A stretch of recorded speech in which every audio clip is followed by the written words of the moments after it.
Hello guys! Gusto kami mag-swimming sa dagat. Grabe ang init! Say hi! Hi, Jason. Say to hi to my vlog. Say to hi!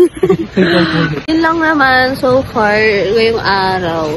Mamaya magla-lunch na rin kami. Pero I think aayain ko muna si Daddy CJ mamili ng mga pasalubong. And hopefully may budget pa para mag-crystal sayang. And wedding bukas. So, sama pa rin kayo.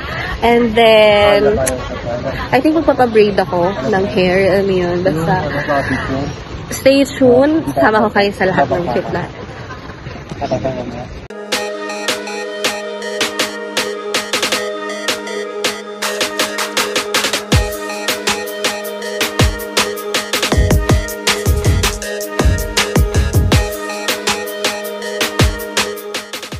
Hello guys! Good afternoon na dito sa Boracay.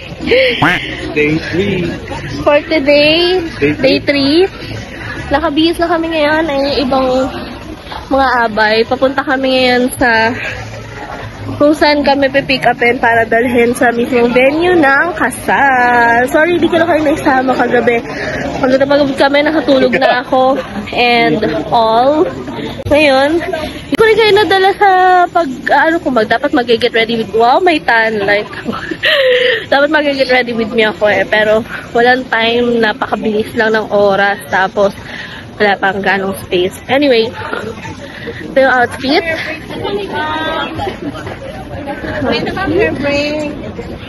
Sama kayo sa kasal, okay? Bye!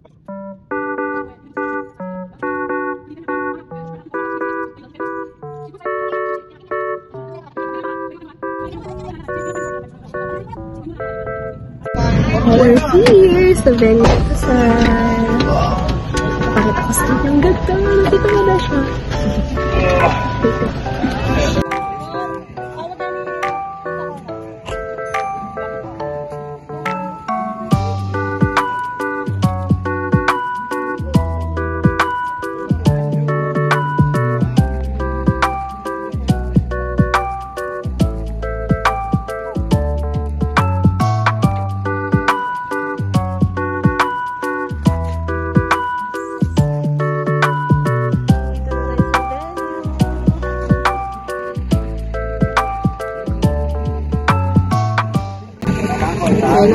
Ang groom.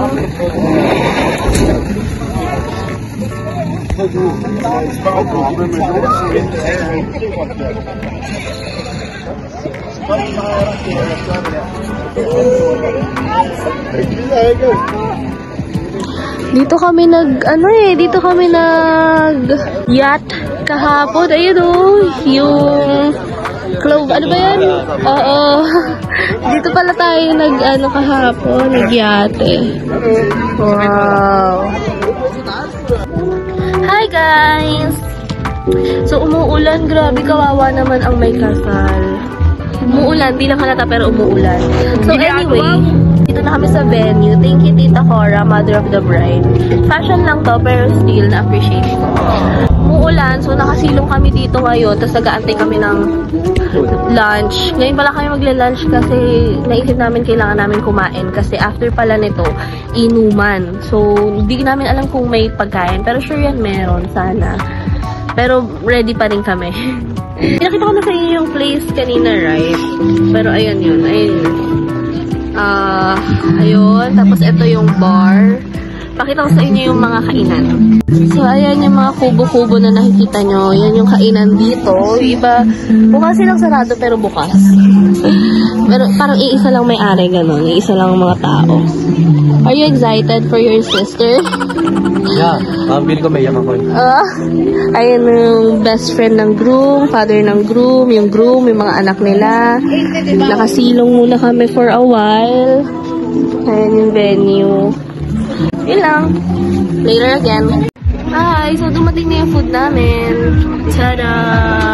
Kain muna kami. Hello, guys!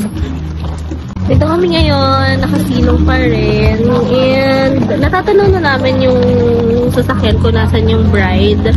And, nagpipicture taking na yung groom and all of them.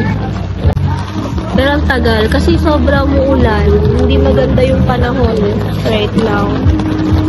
Baba naman yung bride at groom. Grabe. Pero sabi naman nila, di ba lang, sabi nila yung mga ganitong eksena, blessing daw. No? Oh, yun ang hindi blessing, yun na magsak yung cellphone ko. Anyway, mamaya ulit. Hello, dito na kami, nakaupo na kami. Simula na, kahit umuulan, sisimulan na para nakapila na yung mga abay. And sana hindi na lumahas. Grabe, kawawa naman ng may kasal.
Gathered here to witness the marriage of Sebastian and Christine.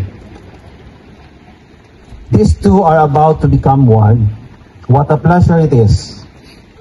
As guests, friends, families of this wedding, you are here to support them with your prayers and share with your joy in this special day.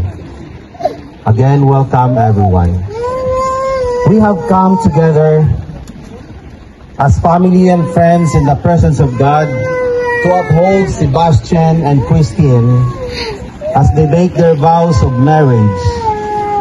We celebrate with them the love that they discovered in each other, and we support their decision to commit themselves to one another for the rest of their lives. Marriage is holy, born in the love of God. It is a relationship entered into thoughtfully, reverently, with gratitude for the past and hope for the future. True marriage is more than joining the bands of marriage for two persons. It is the uniting of two souls already attuned to each other. When such a true bond exists between men and women, it is fitting that an outer acknowledgement be made. This acknowledgement is the prime objectives to the entry into the closer relationship as husband and wife, and these beloved friends who are already in one spirit. Let us come to the Lord in prayer. Heavenly Father, thank you for this time. I pray that you, as the God of light, thank you, Lord, that in spite for this small few rain, but we have this privilege, and we give you this honor and glory, that because of these two persons who love each other, and they have the capability of loving each other, we give you thanks for Sebastian and Christine, for they opened their hearts and willing spirit, for the example of love that they embody here in our presence. Be with them in this joyous occasion as showing their love and making their vows. And be with us, O Lord, their witnesses, and we are always changed by your word, O Lord. So bless us as we go on. In Christ's precious name I pray. Amen. Amen. Thank you, audience. Please, guests, have your seat. You almost come from different places. You come from other countries. And right now, this afternoon, we are facing of what we call the keyhole.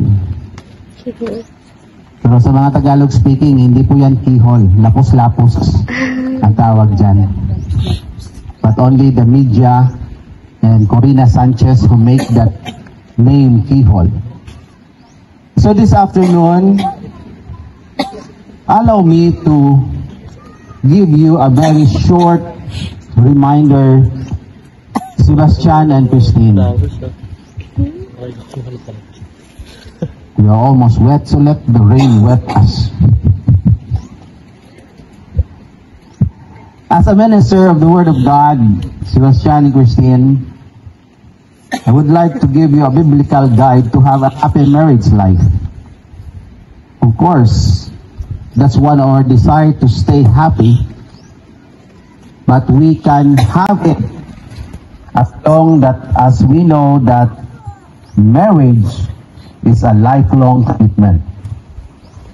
I think Christine is correct. Yes. Thank you very much. Christine, do you promise to love, to honor, to cherish, and to protect Sebastian, and forsake all others in holding only unto him forevermore? Yes, forever. Thank you very much. Now, this is the sweetest moment. You have to say your personal vows with each other. And of course, Sebastian first. Christine, jeg lover dig i hele mit hjerte, at resten af vores liv, jeg vil elske dig resten af vores liv, ja. Det er kun dig. Jeg elsker dig.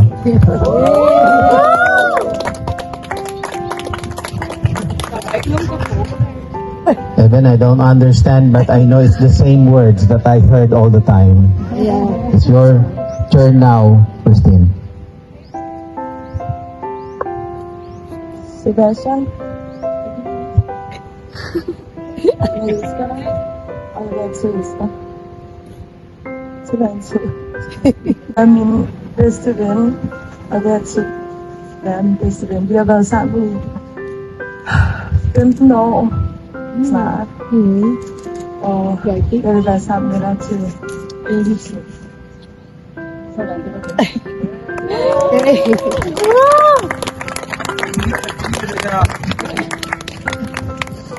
Thank you very much. May I have the ring, please?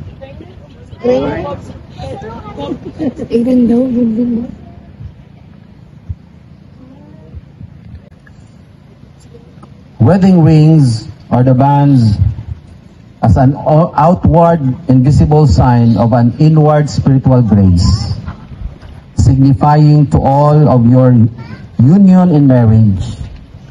As you wear these rings, may they speak to you at this moment and remind you of your vows of love you made to each other. Sebastian, please do the honor halfway and repeat after me.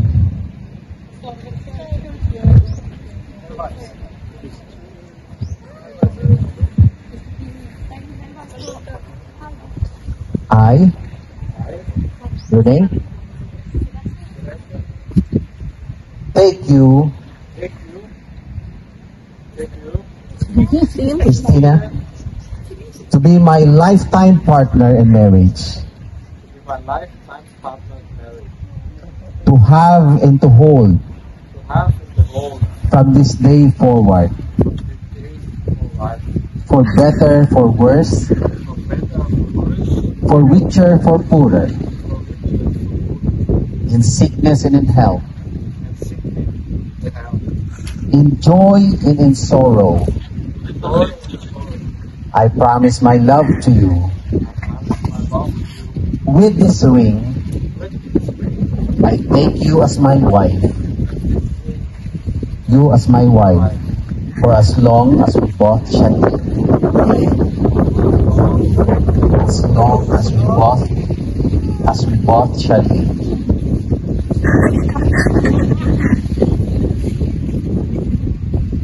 It's okay. Last month, we have a Chinese got married here that didn't know how to speak English. And the wedding coordinator said, Pastor, 15 minutes. Likewise, halfway.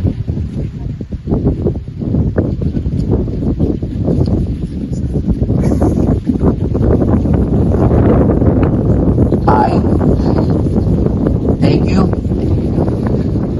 to be my lifetime partner in marriage. To have and to hold from this day forward, for better, for worse, for richer, for poorer, in sickness and in health, in joy and in sorrow. I promise my love to you. With this ring, I take you as my husband, for as long as we both shall live. Thank you very much. I saw some candles. Is there a candle ceremony? But the problem right now, the wind comes strong. The lights of the candle symbolizes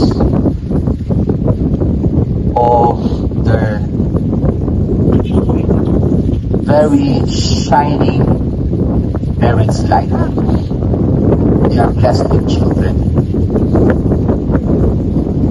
I do believe that they will be blessed more as long as they live.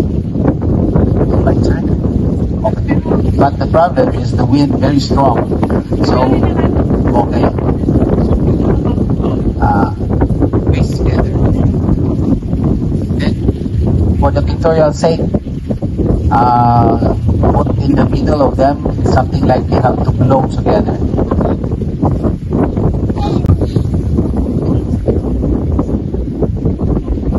The coin symbolizes that you men, husband, is the provider of your family. As I give this to you and share with Christian. It symbolizes that the man is the one that provides the needs of the family. And of course, right now, women also can work and have their own income. The veil symbolizes the wife's willingness submission to her husband. The husband is the head of the family. It symbolizes that the husband's protection over his wife. The husband is now her defender. You cover more sa head. On the top of the head, you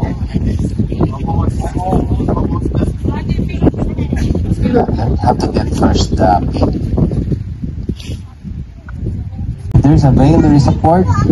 Okay. Yun. Sige. Likewise, the cord. It's okay. Okay. Likewise, the cord. Please do the honor. The cord symbolizes infinity, the unending love binding husband and wife. Total love now pledged to each other like a strong cord that shall never be broken. Requesting all to please stand as we pray for the dedication.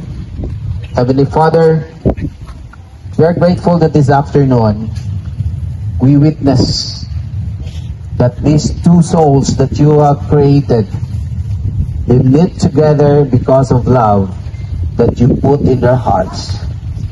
Lord, I pray, as the years pass by of their marriage life, that you will always guide them. Bless Sebastian and Christine for all the works that they have. As a family, together with their parents, loved ones, and relatives, that they will help each other. Thank you, O Lord, for the presence of each and every one who are here. And I pray for your blessing as we do this ceremony, O Lord. And thank you that the rain stops. And once again, we commit to you these people in asking for your help upon them, especially when they are here in this island of Boracay.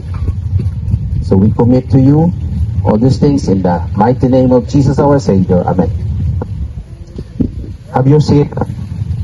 Friends, parents, sponsors. Ang parents ni nanay na lang, nanay. Kasi parang, tatay, nanay, tatay, thank you very much. At tito, okay. So, mama, papa, mommy, daddy, always put into your mind that they are old enough. They are old enough. Be with them in the time that they need you, but do not be in their midst. Be a help to them. Be a reminder to them. They are old enough. But you know, when couple got married, I saw it that the parents are strong parents because you teach them to have the matrimony of marriage, especially in this island of Boracay. Congratulations, parents. Thank you. To all the friends, relatives who are here, be with them. But again, do not be in the midst of them. Be with them as a reminder, as a friend. And always put it into your mind, sometimes they used to call you when they get fight. And let them remind if they fight each other, let them remind we spend money to be in Boracay because you want to show your love with each other and then you're going to fight? Remind them that you are part of their marriage life.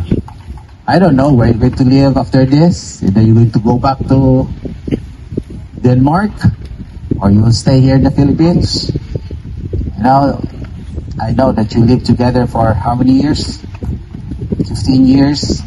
But still, there's an adjustment with each other. So friends,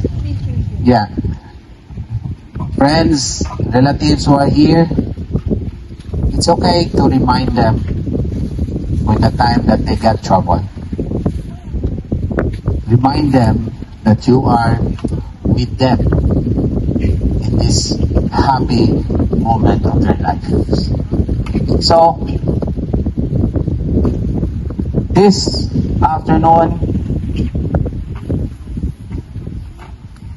inasmuch as this man and this woman have in the presence of God and these witnesses consented together to be joined in a lawful bonds of matrimony, and they have given their pledge, their vows to each other, and have declared the same by giving and receiving a ring. And now, according to the ordinance of God, here in the Belmont Hotel, Boracay, Malay, Aklan, Philippines, I now pronounce them husband and wife. Please face the audience. Therefore, they are no more twain, but one flesh. What therefore hath God joined together, let no man put asunder. And now may the God of peace prosper you and bless you in this relationship, that you may and abound unto you now and forever. Ladies and gentlemen, Mr. and Mrs. Sebastian and Christine. Okay, the photographer, the videographer requested you to have your kiss in public for 1 minute or 5 minutes. 5 minutes. So show it here in the island of Boracay, your hot kiss.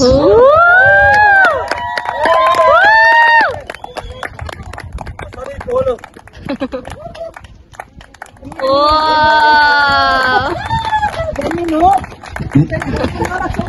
Videographer, did you get? No? Dapat di na.